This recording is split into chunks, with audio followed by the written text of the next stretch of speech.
Aqui. Bom, pessoal, então, boa tarde. Hoje será o nosso último seminário, né, do semestre, né, 2025-1, e nós trouxemos a professora Elizabeth de Andrade Marques. A gente já havia feito um convite já há bastante tempo, né, professora? Acho que já em março. E, finalmente, então, agora, gostaria também de agradecer a sua disponibilidade, né, por trazer o seu trabalho, né, para os alunos aqui do nosso programa de pós-graduação, né. A professora Elizabeth, ela concluiu o doutorado em microbiologia pela Universidade Federal do Rio de Janeiro, atualmente é professora associada da UERJ, Universidade do Estado do Rio de Janeiro, bolsista de produtividade 2 do CNPq, é coordenadora da pós-graduação em microbiologia da Faculdade de Ciências Médicas da UERJ e responsável pela coordenação técnico-científica do Laboratório de Genética Microbiana. É coordenadora do Núcleo de Microbiologia do Grupo Brasileiro de Estudos da Fibrose Cística. Tem experiência na área de microbiologia, com ênfase em microbiologia médica e clínica. Então, professora, eu passo a palavra para você. Bom, primeiramente, eu gostaria muito de agradecer o convite, Eduardo, seu convite para conversar um pouquinho com os alunos da pós sobre a minha área de atuação e também agradecer o Afonso, né, que foi através do Afonso que ele indicou meu nome, né? E eu tenho um carinho muito grande, eu já trabalho em colaboração com o Afonso há muitos anos, né? E principalmente na área de fibrose cística, né? E tenho um carinho muito grande pelos gaúchos, então sempre que me fazem um convite, eu procuro sempre atender. Seu convite realmente veio, eu estava até viajando, eu acho, e eu prontamente aceitei, só tive que mudar um pouco a data. Então, eu vou falar um pouquinho sobre a microbiologia da fibrose cística na era dos moduladores da CFTR. Talvez o título ele não seja tão... alguns alunos não estejam familiarizados, e eu procurei também não trazer dados da minha pesquisa. Eu vou tentar fazer uma coisa mais histórica, desde o início, né, da descoberta da doença, até a nova era, que de fato é uma nova era, dos moduladores da CFTR, que vocês, ao longo da apresentação, vão entender, assim eu espero. Vou tentar aqui, se tiver algum problema na apresentação, Eduardo pode me ajudar, né? Porque eu estou vendo ainda meio cortado aqui, não sei como vocês estão vendo. Vocês conseguem ver? Não passou o slide ainda. Acho que pela barra Passou? lateral. Não, pela barra lateral eu acho que é mais fácil. Um instantinho. Pela barra lateral. Eu só estou vendo ali minha miniatura, deixa eu ver se eu consigo aumentar. Bem à direita, para que pode clicar para a apresentação descer. Bem ali na lateral. Pois é, na minha lateral só está aparecendo um ícone minimizar a apresentação embaixo. Na lateral, Talvez está cortada. Deixa eu pensar. Você não queria, de repente, enviar a apresentação para mim? Eu posso tentar? Eu posso até enviar, só que eu acho que está muito pesada. Não sei se eu consigo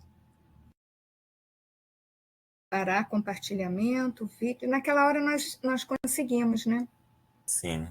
Deixa eu ver aqui na barrinha, iniciar o tour, alternar para a tela cheia. Será que é isso? Vamos tentar. Vou tentar, hein? Foi? Não. Não. Deixa eu ver. Será que eu consigo passar a apresentação para mim? E aí eu consigo... Eu te passo para... Peraí. Ah, tá. Não. Não dá, porque daí eu corto a tua apresentação. Vamos tentar de novo, então. Eu posso tentar... Agora saiu tudo, né? Sim, agora tem que... Quer que eu mande para o seu e-mail? Só que eu acho que é bem pesado. A não ser que eu transforme em PDF. Acho que é melhor. Então, um minutinho, tá? Tá certo. Eu vou tentar aqui. A gente sai daqui agora ou não precisa? Não. Pode permanecer e pode carregar daí o arquivo em PDF. Não tem problema. Tá. Vou tentar aqui. Esse era o meu medo. Sempre tem sempre porque eu normal tentei. acontecer. Deixa eu tentar passar aqui para o PDF.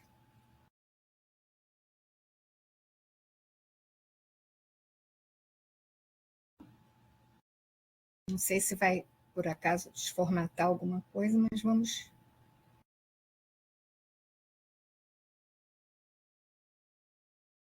Está salvando.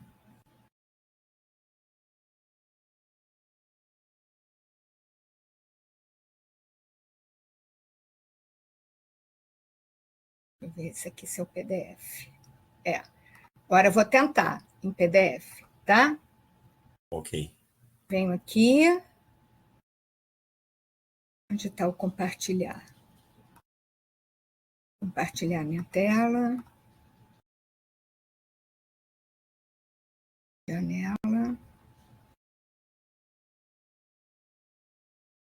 Deixa eu abrir primeiro, que acabei não abrindo.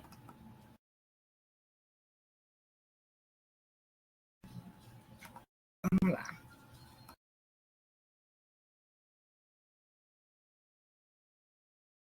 Foi? Sim, foi. Deixa eu ver se eu consigo. Passou, né? Agora passa. Ai, então tá Oi. bom. Então tá, vamos lá. Ótimo. Bom, então, conforme eu estava falando com vocês, eu vou fazer passar, né, pela doença, falar dos moduladores, que é essa doença, não sei se alguns já conhecem. E então a gente vai começar, como eu falei, do início, né? Deixa eu ver aqui, que eu acho que tem que ser aqui. O que é a fibrose cística, né? Então, vou dar um breve histórico, que o início de tudo, a descrição científica dessa doença foi em 1938, por uma patologista, pediatra, chamada Dorothy Anderson. Então, ela foi a primeira que reconheceu a fibrose cística como uma doença, né?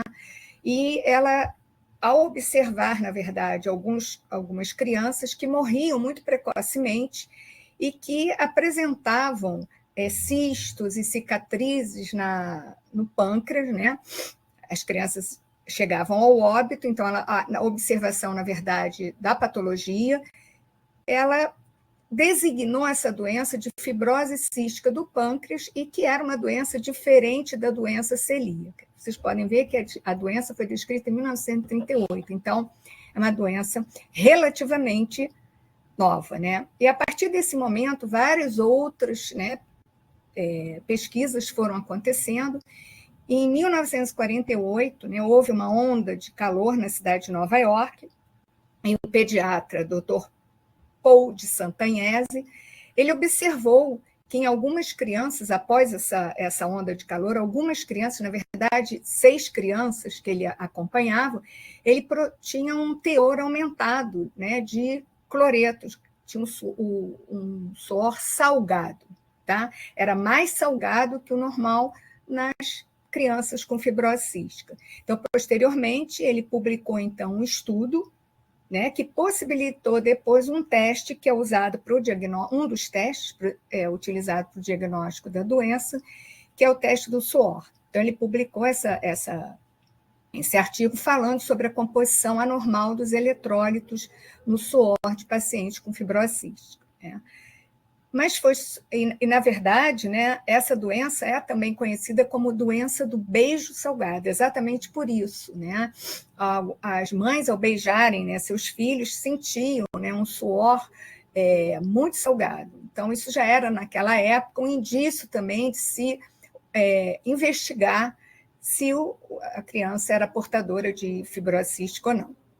E essa questão do suor salgado, ela já era mencionada há bastante tempo atrás. Existe até uma menção folclórica no século XVIII, que fala que crianças, quando beijadas na fronte, que tivessem o sabor salgado, morreriam precocemente, porque, de fato, né, pouco se conhecia sobre a doença e elas chegavam ao óbito muito precocemente, dificilmente chegavam à idade adulta. Mas foi, na verdade, em 1989 que houve a grande descoberta, que foi o gene chamado de CFTR, que é um gene responsável, né, pela produção de uma enzima também chamada de CFTR. Né? Então, a fibrose cística ela é uma doença genética autossômica recessiva. E esse gene, né, que é localizado no cromossoma 7, ele codifica, então, essa proteína, que tem o mesmo nome, proteína CFTR, que atua como um canal de íons nas membranas das células epiteliais dos diversos órgãos, né? E principalmente transportando os íons cloreto e regula o movimento de água e sal. E a doença ela aparece quando acontecem mutações nesse gene, né, que vão promover alterações na proteína.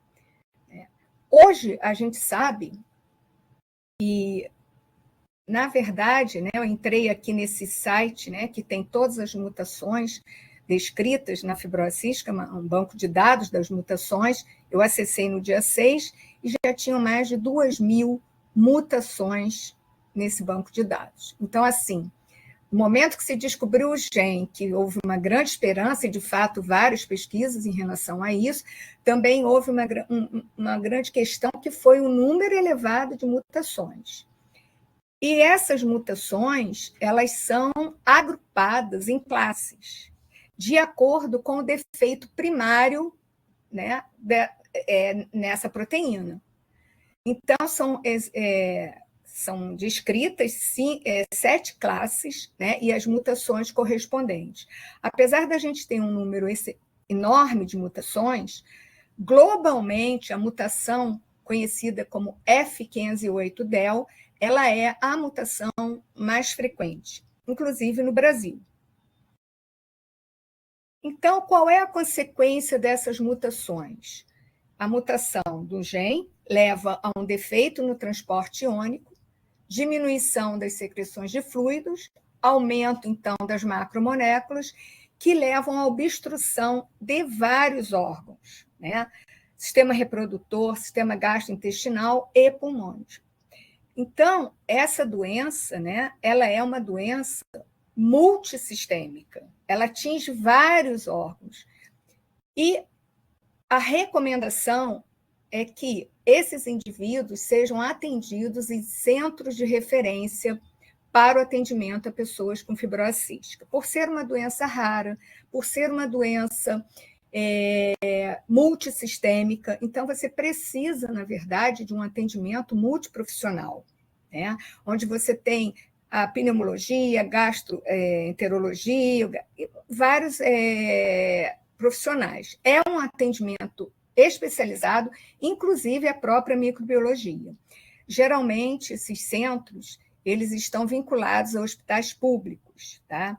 Aqui a gente tem um site do Grupo Brasileiro de Estudos da Fibrose Cística, que, acessando, existem vários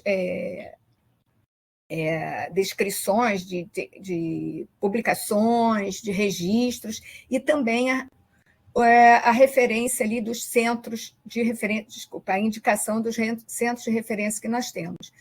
E ali vocês podem encontrar também o que tem no Sul.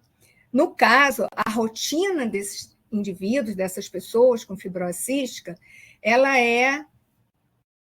esses pacientes são acompanhados nesses centros de referência, pelo menos 4 consultas ao ano. E exatamente é uma consulta que implica no atendimento de todas as questões. Pneumologia, coleta para material para se fazer a microbiologia, né? E, claro, na vigência de alguma exacerbação ou agudização dos quadros clínicos. Tá? Eu não podia deixar de falar aqui, na verdade, eu sempre faço uma homenagem à doutora Lúdima Trota Dalla Lana, que foi a pioneira, uma pediatra do Instituto Fernandes Figueira, da Fiocruz, aqui no Rio de Janeiro, que foi a pioneira dos estudos de fibrose cística. Foi ela que me apresentou a fibrose cística, foi quando eu fiz, então, a minha tese de doutorado, né? Então, eu tenho muita gratidão e sempre que eu posso, numa apresentação, eu faço menção à doutora Lúdima, porque eu acho que a gente não pode deixar de prestar nossas homenagens a quem nos inspirou e que eu sou apaixonada por esse assunto.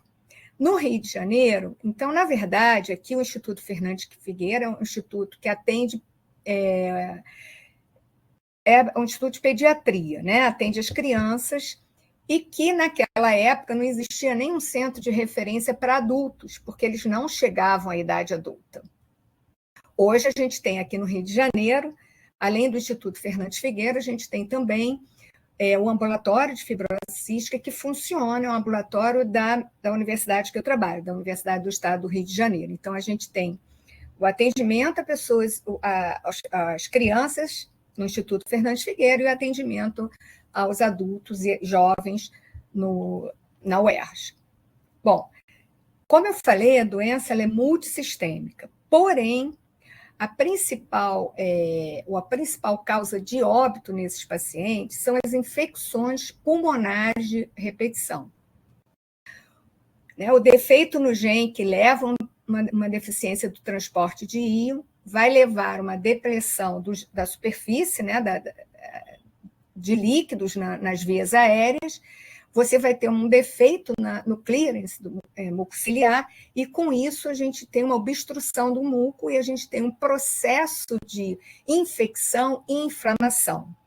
Então, esses indivíduos eles têm infecções pulmonares de repetição e tendem à cronicidade, que muitas vezes, ou na maioria das vezes, esses micro-organismos não são erradicados a despeito de ter uma melhoria clínica.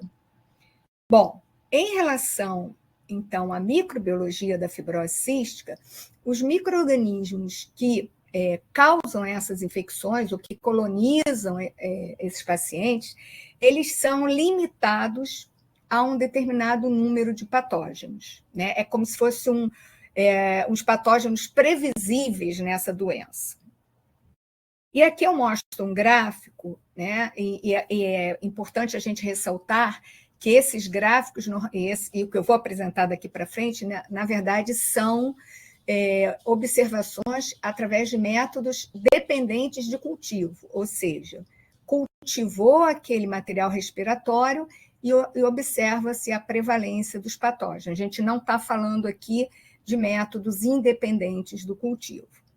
Então, esse slide aqui eu estou mostrando dados do registro, da Fundação de Fibrose Cística Americana. A gente tem registros no mundo inteiro, globalmente, que são, geralmente no Brasil, através do Grupo Brasileiro de Estudos de Fibrose Cística, são dados que são coletados dos vários centros de fibrose cística, e que anualmente esses dados são tratados e várias questões, dados demográficos, as mutações, incluindo também a microbiologia. Cada linha aqui colorida representa, então, um micro-organismo. A gente está falando aqui de bactérias. E aqui embaixo a gente tem a prevalência desses patógenos de 1992 até 2020. 2022, desculpa. Aqui a gente vê essas duas linhas, verde e azul, representando o Staphylococcus aureus, a verde, e a Pseudomonas aeruginosa, azul, que a gente vê que elas são as duas bactérias, os dois micro-organismos mais prevalentes nesses pacientes. De fato, e esse Staphylococcus aureus é o Staphylococcus sensível à meticilina. Aqui embaixo a gente vê outras linhas, uma prevalência menor, bem menor, de outras bactérias, como Burkholderia cepacia, o complexo, a Chromobacter e outros. Então, esse aqui é um perfil que se repete nos vários registros, embora a gente possa ter variações, ou até mesmo algum viés de interpretação entre esses registros, esses são os principais micro-organismos em termos de prevalência. Aqui, então, eu mostro o registro brasileiro, que foi computado aqui os dados e publicados em 2021, foram dados obtidos de 3.240 pacientes dos vários centros de referência, e aqui também essa linha em rosa aqui é o Staphylococcus aureus sensível à meticilina, à oxacilina, e em verde aqui a Pseudomonas aeruginosa. E aqui vocês veem a prevalência de ambos, tanto nas crianças quanto nos adultos. Então, é interessante isso, porque, embora a gente tenha adultos com fibrose cística ainda bem, digamos assim, a prevalência ainda é maior nas crianças. E aqui, mais detalhadamente, mesmo dado que no Registro Brasileiro de Fibrose Cística, e essas setas aqui estão apontando para os bacilos gram-negativos não fermentadores, Pseudomonas aeruginosa, complexo Burkholderia cepacia, Stenotrophmonas maltophilia e Achromobacter. Né?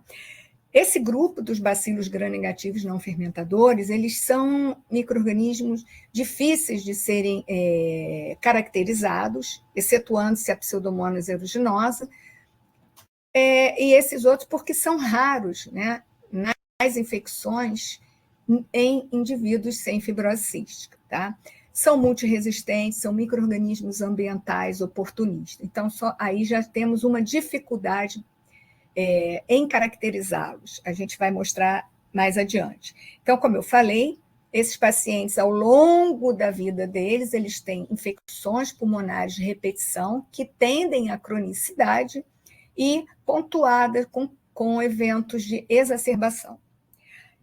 Se vocês notarem aqui, esse quadro, essa tabela, ela separa 2 morfotipos de Pseudomonas aeruginosa. O morfotipo não mucoide e o morfotipo mucoide.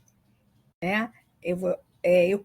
O que seria isso? Né? Então, na microbiologia da fibrose cística, a gente tem algumas especificidades que precisam ser observadas na caracterização desses micro-organismos. Os morfotipos de Pseudomonas aeruginosa. Não mucoide. Não mucoide, ela se apresenta dessa forma in vitro, né, quando cultivada, que é uma morfologia que aparece nas infecções em outros indivíduos. E que, normalmente, na fibrose cística, ela aparece logo no início da colonização, na prima infecção. Posteriormente, com a colonização, né, tendendo à cronicidade, ela pode se apresentar como uma cepa mucoide, característica aqui, pela produção exacerbada de alginato. Esse morfotipo mucoide, ele é patognomônico da fibrose cística, tá? E também podemos encontrar o que a gente chama de colônias puntiformes, são as SCV. Eu não sei se tem algum microbiologista assistindo, mas esse tipo de colônia aqui, ela jamais a gente diria que era uma colônia típica de Pseudomonas aeruginosa, que seria essa aqui. Essas colônias puntiformes, elas acontecem pela questão da cronicidade, né, levar a essas atipias, né, e geralmente essas colônias puntiformes, elas são mais resistentes aos antimicrobianos e possuem mais virulência, embora a gente ainda não saiba qual é efetivamente o que ela causa efetivamente na fibrose cística. Tá? Aqui, por exemplo, a gente tem uma colônia típica do Staphylococcus aureus e aqui do lado a SCV. Aqui a Stenotrophmonas, à esquerda, né, em 2 meios de cultura, a esquerda seria típica, né, colônia típica, e do lado direito as colônias puntiformes. Uma outra dificuldade na microbiologia, né, da fibrose cística é esse complexo, que é o complexo Burkholderia cepacia. Né? Quando a gente fala complexo, é porque, na verdade, não é uma única espécie. Né? A gente tem complexo acineto, complexo de outros grupos. No caso desse complexo, a gente tem atualmente descritos 27 espécies.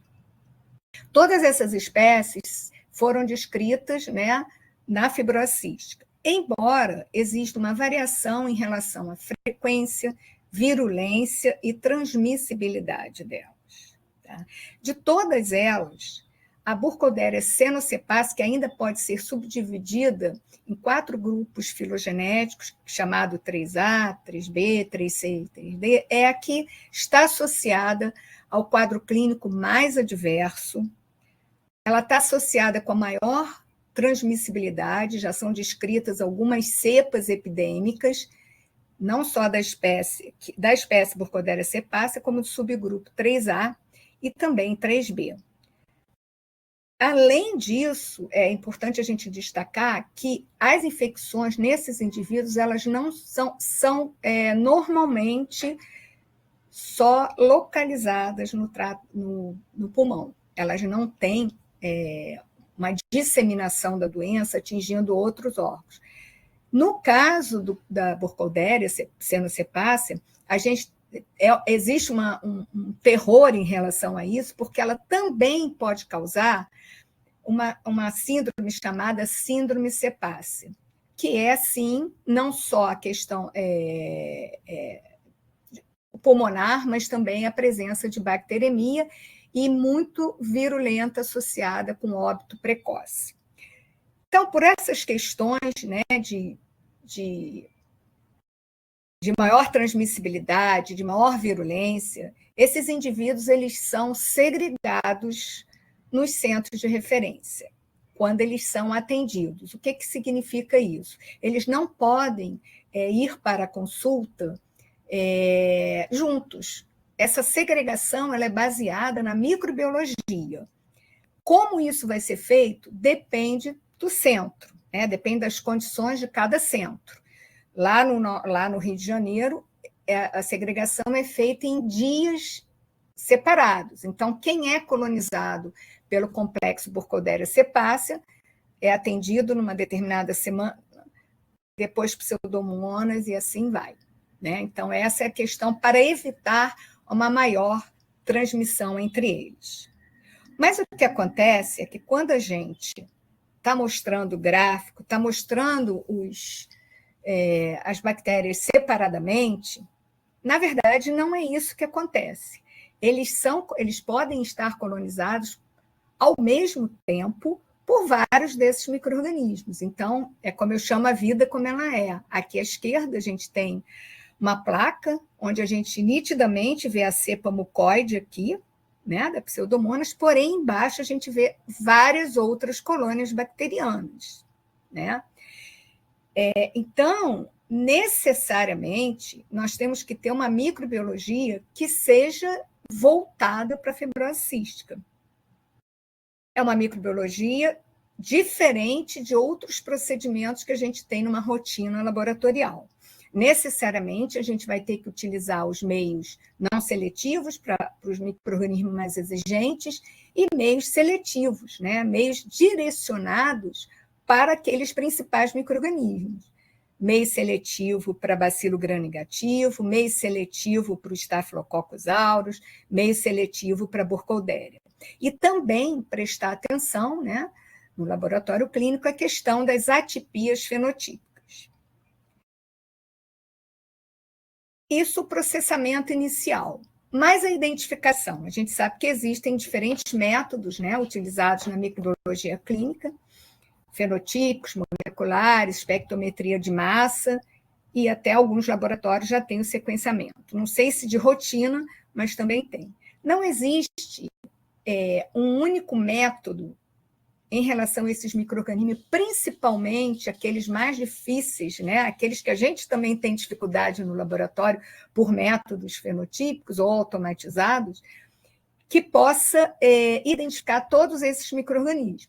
Então, existe a necessidade de se utilizar, muitas vezes, testes moleculares. Nem mesmo a espectrometria de massa, que é uma ferramenta mais recente, né, nos laboratórios clínicos, ela consegue ter uma boa performance em relação a nível de identificação e nível de espécie, dependendo do micro-organismo, principalmente, por exemplo, para o complexo Burkholderia cepacia, ou para o próprio Chromobacter. Por quê? São micro-organismos raros. Então, o banco de dados desses equipamentos, eles não têm os espectros suficientes para caracterizar esses micro-organismos. Então, se houver uma necessidade da identificação completa a nível de espécie, muitas vezes é necessária a utilização de métodos moleculares. O mais importante é que a gente esteja sempre atualizado com o que está se preconizando para a microbiologia da fibrose cística. Bom, e a abordagem terapêutica? Como eu falei, esses indivíduos eles são rotineiramente acompanhados e, além da identificação, tem o complemento, que seria a realização de testes de sensibilidade aos antimicrobianos. Na fibrose cística, a gente tem algumas perguntas, fazer ou não fazer o teste de sensibilidade? E como fazer? Então, a gente também sabe que na microbiologia clínica a gente tem várias metodologias que podem ser usadas, né? Metodologias fenotípicas, e de antemão eu já digo que teste de sensibilidade para os não fermentadores por automação não é recomendado, né? E isso, a escolha vai depender do laboratório que está processando, né? O que ele tem de ferramentas para testar fazer o teste de sensibilidade. Mas existem algumas dificuldades em relação a esses micro-organismos, os não fermentadores, principalmente. A gente sabe, né, desde 2018, que foi publicado no Diário Oficial, né, uma portaria que fala que a realização do teste de sensibilidade aos antimicrobianos e a interpretação, os critérios, né, de interpretação, eles devem seguir o documento, né, do Comitê Brasileiro de Teste de Sensibilidade. Então, aqui no documento brasileiro, aqui está o site, quando a gente entra, a gente tem aqui o documento atual, que seriam as tabelas de pontos de corte.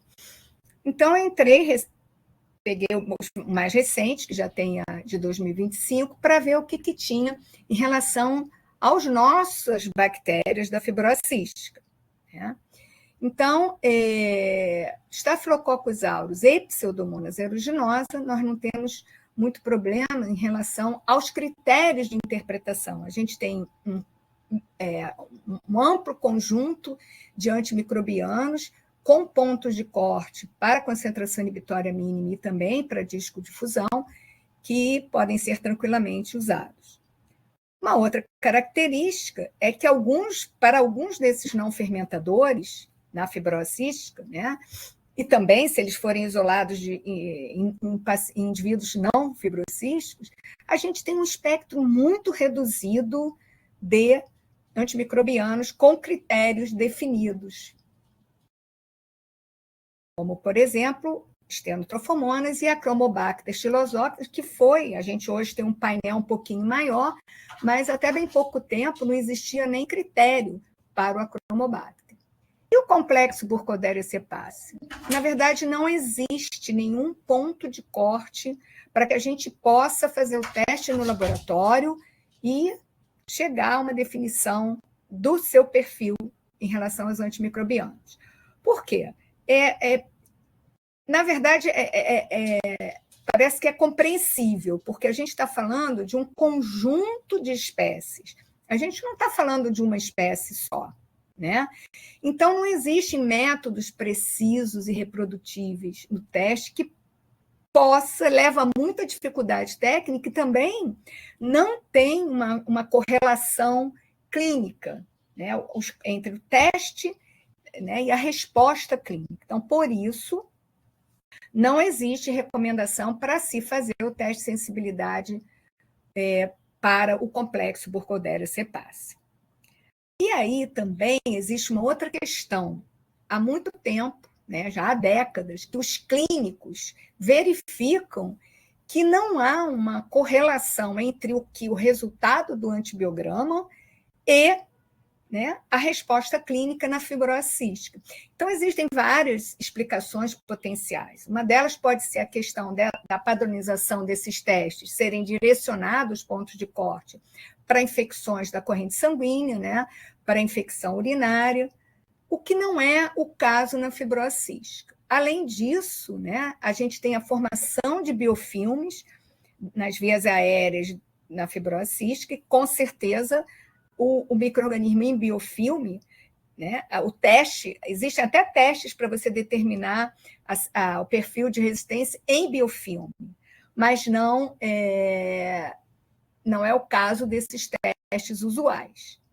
Também as vias aéreas têm um pH baixo, né, hipóxia relativa, que vai diminuir, então, a atividade dos antimicrobianos. E a infecção crônica, conforme eu falei, ela sofre uma diversificação fenotípica e genotípica. Então, nos laboratórios, quando eu tenho, né, uma cultura em que eu tenho a cepa mucoide e não mucoide, é importante que a gente faça o antibiograma das duas, né?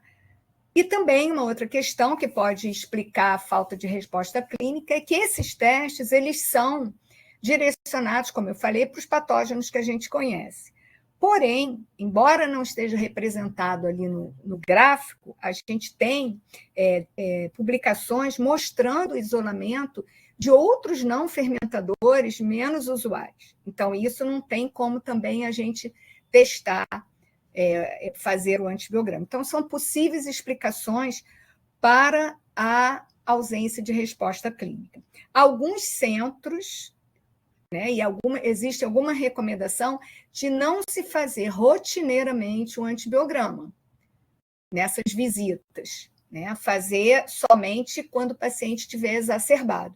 Porém, essa é uma decisão, né, em relação a cada equipe clínica, a equipe clínica e os microbiologistas que devem tomar. Não existe um consenso ainda em relação a isso. Então, cada centro deve definir o que vai fazer em relação ao teste de sensibilidade. E aí a gente chega num outro momento, que é a nova era da terapia da fibrose cística com moduladores da CFTR. Então, vocês já sabem agora o que é, né, CFTR, a proteína CFTR, que, com mutações, ela fica alterada. Né? E aí isso predispõe a diversas infecções, não só a infecção, como comprometimento de vários órgãos. Essa terapia é muito recente. Então, o que são esses moduladores? Né? São moléculas que vão, na verdade, se ligar à proteína defeituosa, que promove, então, uma recuperação parcial das suas funções. E é importante lembrar, assim, ela trata a causa raiz, né, da doença, que são essas proteínas defeituosas. É um tratamento que veio para ser um tratamento vitalício, porque ele não corrige o defeito genético, e ele não é ainda a cura da doença. Então, o que esses moduladores da CFTR objetivam? Como eu falei, reverter essa disfunção da proteína. A composição deles é por potencializador, com ou sem corretores, que eu vou explicar adiante. O primeiro modulador que foi liberado para uso, né, pelo FDA foi o ivacaftor, que foi utilizado inicialmente para mutações menos comuns. Lembra que a gente tem mais de 2.000 mutações que são agrupadas em classes, né? E o ivacaftor foi, na época, desenvolvido para aquelas menos comuns. Depois foram surgindo, né, outros associações, né, de potencializadores com corretores, e, finalmente, assim, um que veio, que tem revolucionado o cuidado a esses pacientes, é a composição, né, de ivacaftor, que é o potencializador, com 2 corretores, bezacaftor e elexacaftor. Isso em 2019, liberado, porém indicado para os indivíduos que têm 1 ou 2 cópias da mutação F508 dela. Claro, porque como ela é a mutação mais frequente, né, globalmente, então se investiu no tratamento com moduladores direcionado para essa mutação. Então, aqui só ilustrando, aqui no caso à esquerda, né, o potencializador, que vai aumentar a quantidade, aqui seria um canal defeituoso, esse potencializador aumenta a quantidade da CFTR funcional na superfície das células. Tá? E no outro, os corretores, que aumentam o tráfego da proteína até a membrana. E no caso do que eu falei, da mutação delta F508, ela tem o potencializador, aquele último modulador que tem um potencializador e dois corretores. O que ele vai fazer? O corretor ele vai facilitar, né, o tráfego da proteína até a membrana, e o potencializador ele vai aumentar o número de proteínas funcionais na superfície da célula. Sem dúvida nenhuma, isso veio assim para revolucionar o manejo desses indivíduos. Então, no Brasil, o que tem e que foi incorporado ao Sistema de Saúde Única?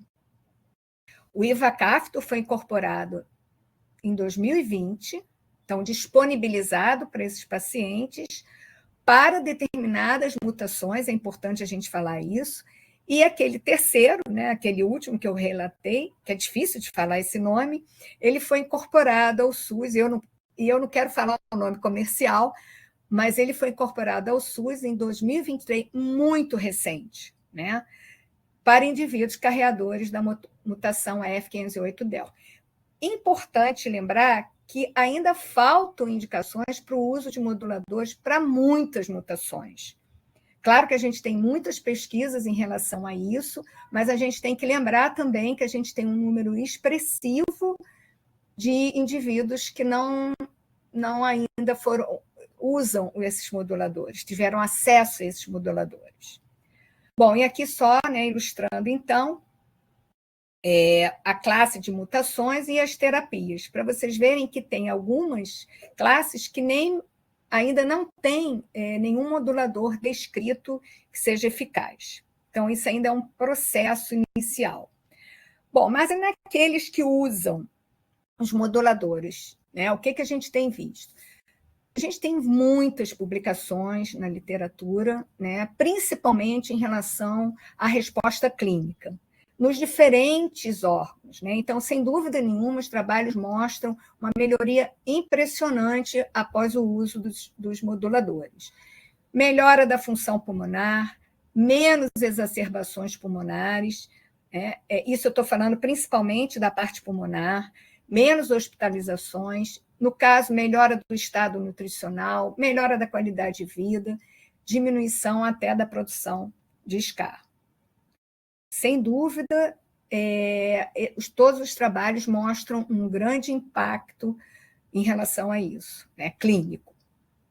E aqui eu trouxe só para ilustrar a questão da diminuição dos casos de exacerbação. Aqui a gente tem, do lado esquerdo, né, o gráfico mostrando pacientes não elegíveis para os moduladores e o número de exacerbações de 2019 e 2020, que a gente vê que praticamente não se alterou. Enquanto que nos elegíveis, que foi um número de mais de 10 mil indivíduos, a gente teve uma redução de praticamente de 30% ou 70%, desculpa, em relação ao início do tratamento e agora em 2023. Sem dúvida, isso é um dado muito importante, né, porque essas exacerbações é que levam muitas vezes à internação hospitalar e maior agressividade com o tratamento com antibiótico terapia. Mas o impacto sobre a microbiota pulmonar, né? A gente também tem vários trabalhos na literatura mostrando, né, alterações, se houve alteração ou não na microbiota a partir do momento que o indivíduo está fazendo uso dos moduladores.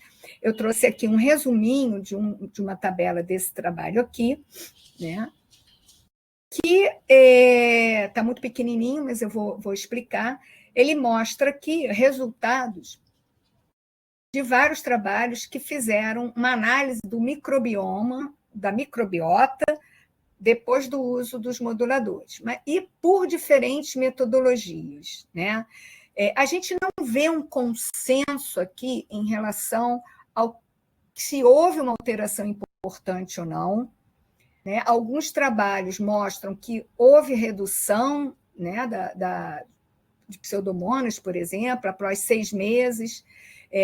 Não houve mudanças significativas na composição, porém, a gente pode associar isso à variabilidade de técnicas que foram usadas, a variabilidade do número de indivíduos, né? E também, né, o tempo de tratamento. Então, assim, a gente não tem ainda fechados o que acontece, né, com o uso, depois, né, com o uso dos moduladores. Altera, não altera? Tem uma redução, não tem uma redução?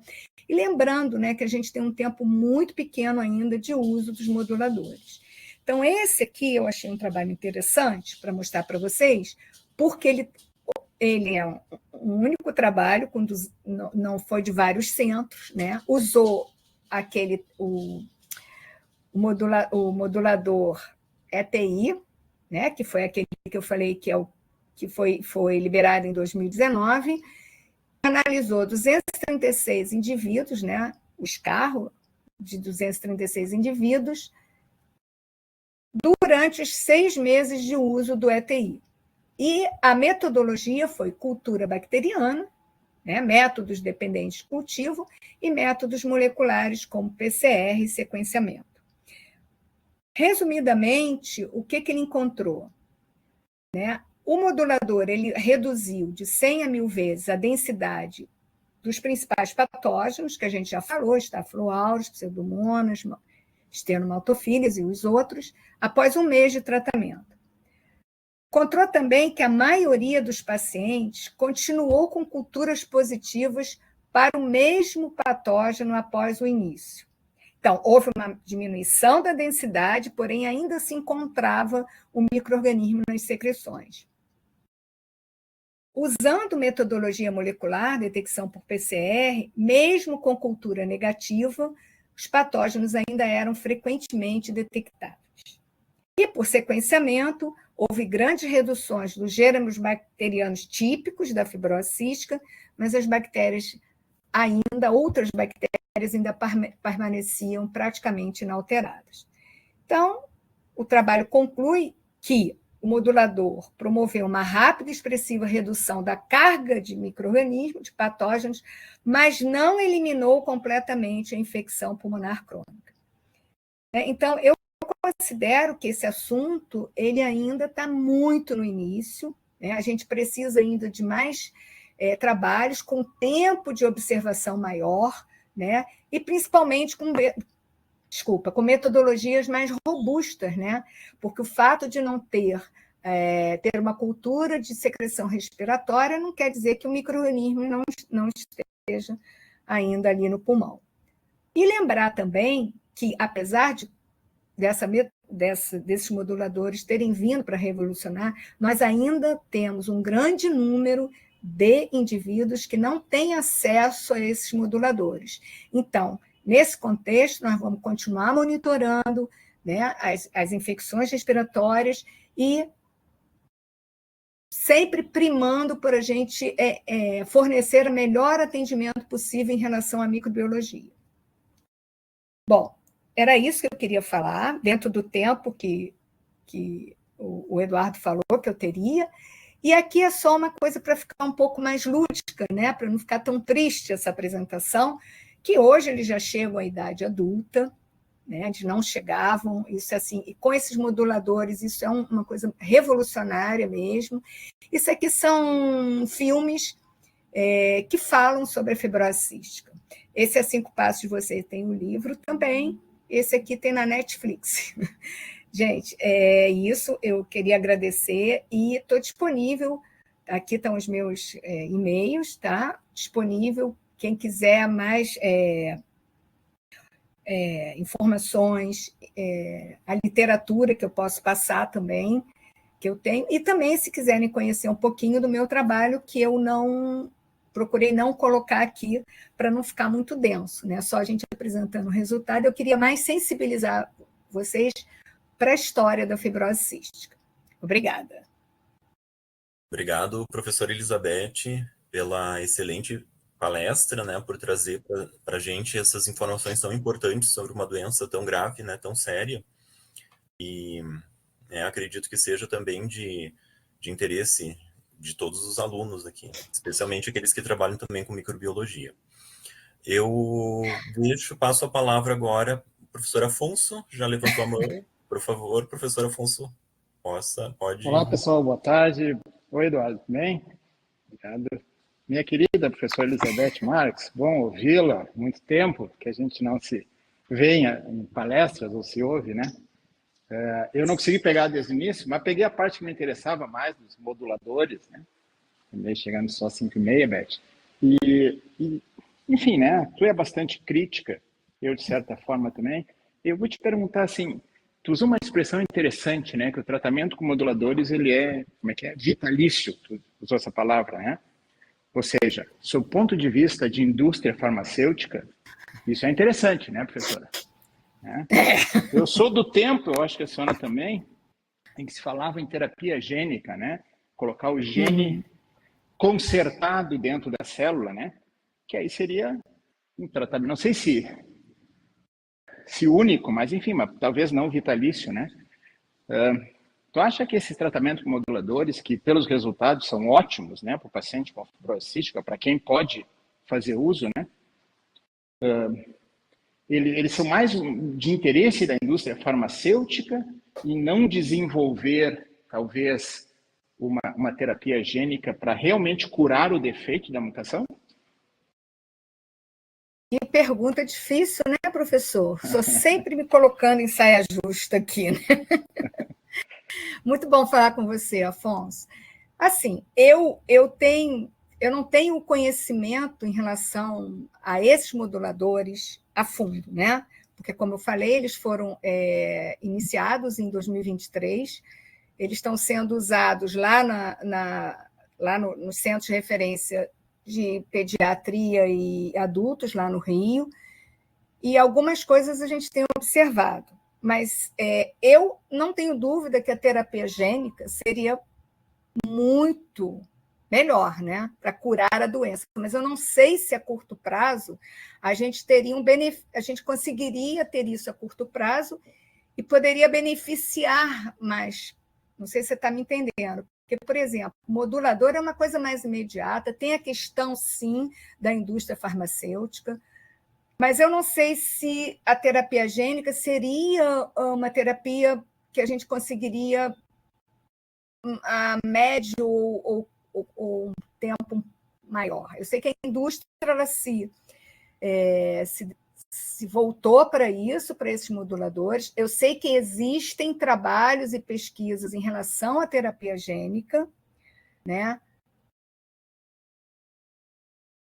Mas não sei te explicar, não sei, eu não tenho ainda uma coisa definida. Eu acredito que sim, terapia gênica seria muito melhor, obviamente, em curar a doença, mas os moduladores vieram para melhorar. Melhor assim, clinicamente, a gente tem uma paciente lá que assim foi impressionante o uso desse último, que eu não quero falar o nome comercial, que é assim, uma coisa impressionante clinicamente. E essa coisa também da resposta pulmonar, que isso é uma outra dificuldade da gente fazer pesquisa nos pacientes que estão em uso de moduladores, porque eles não têm mais, ou seja, eles não secretam mais o escarro, por exemplo.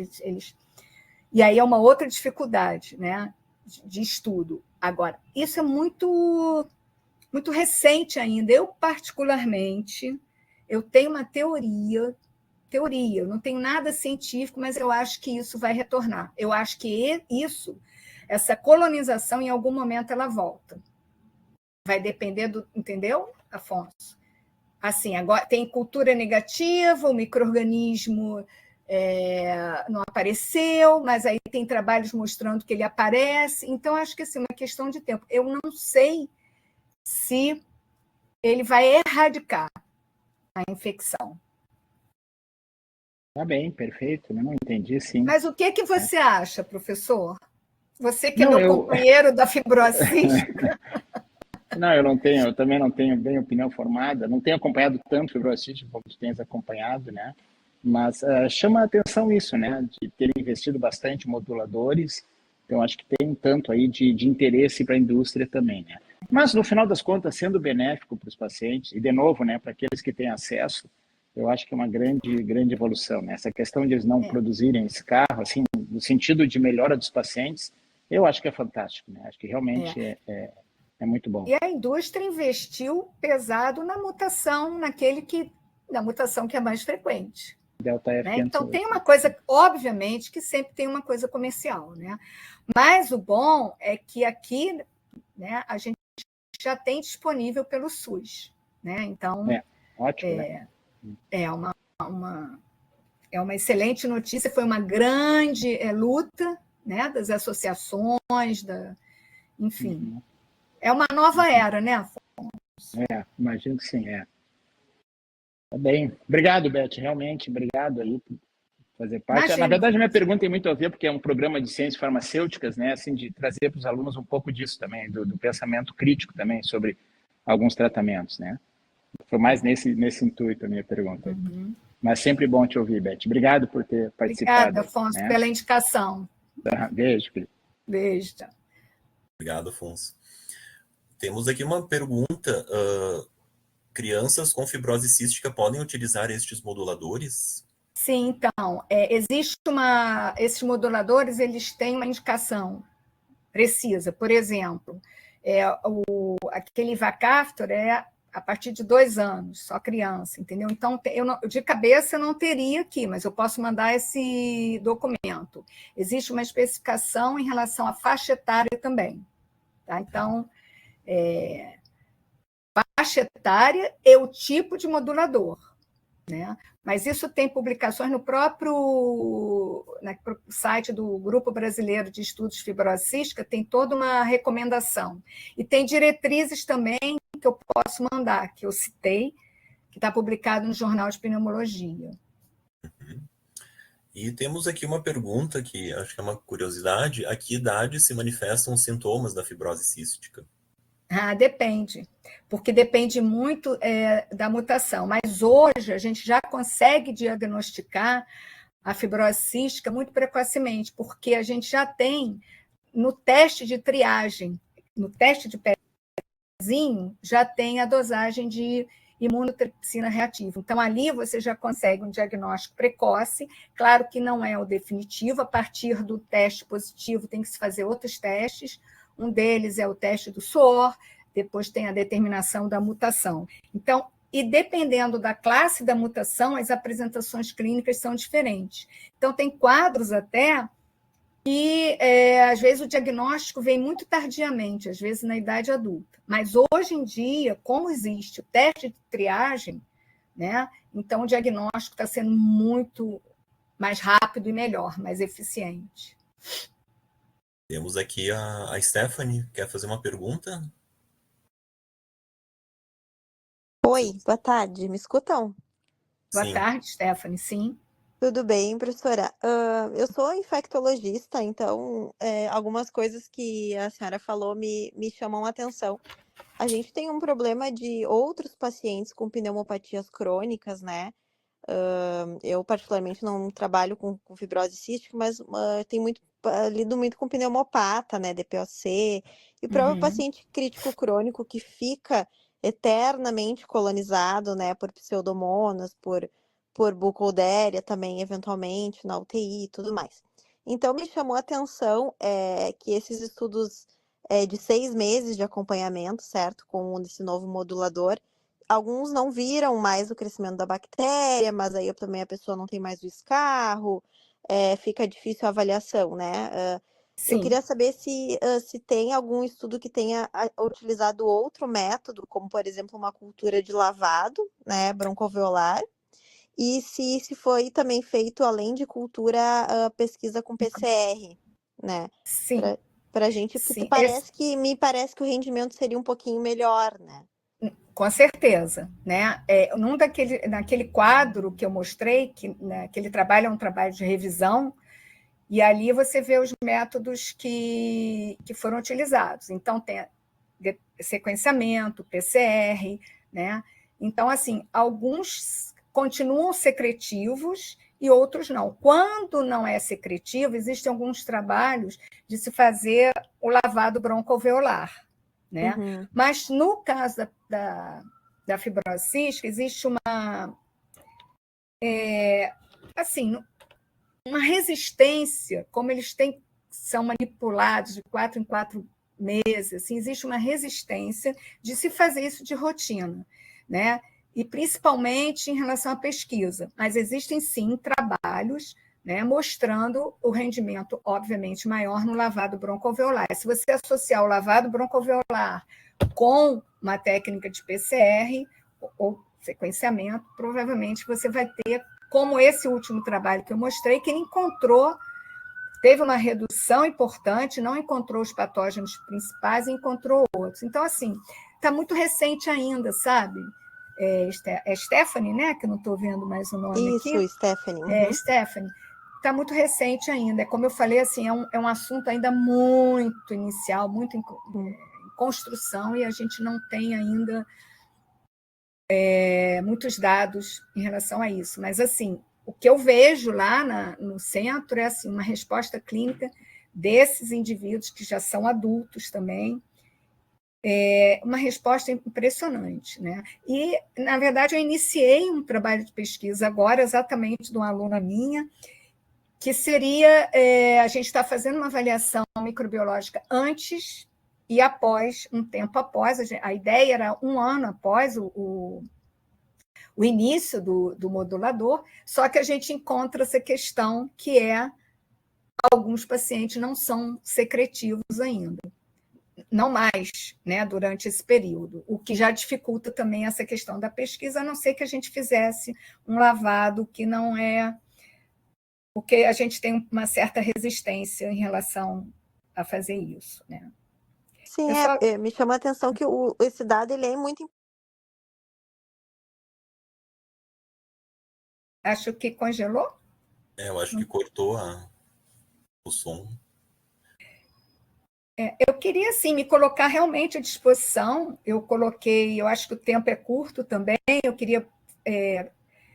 não tem o menor problema, quem quiser mais informações ou tem mais perguntas, que podem me escrever sem problema nenhum, eu sou bastante acessível, Afonso sabe disso. Estou sempre respondendo, e o que for, né, da minha competência, terei o maior prazer de responder e mandar também material que eu usei na apresentação e o que eu tiver a mais. Bom, estou gostando de ver aqui que eu estou sendo elogiada aqui, ó. Sim, Muito obrigado, pessoal. Professora, não vamos tomar mais o seu tempo, né? Então, eu já gostaria novamente, em nome do PPGCF, da URGS, a lhe agradecer por teres aceito o convite para palestrar para a gente, até o professor Afonso também, que fez a mediação, né? Por trazer esse tópico tão interessante, né? E tão atual para que a gente possa discutir, né? Como foi agora na tarde de hoje. Tá bom, eu que agradeço o convite e pode me convidar outras vezes. Então, tá certo. Muito Obrigada, obrigado, então, professora. Obrigada a todos. Bom trabalho e Muito nos obrigada. falamos, então, pessoal. Tá bom, muito obrigada, hein? Tchau. Tchau.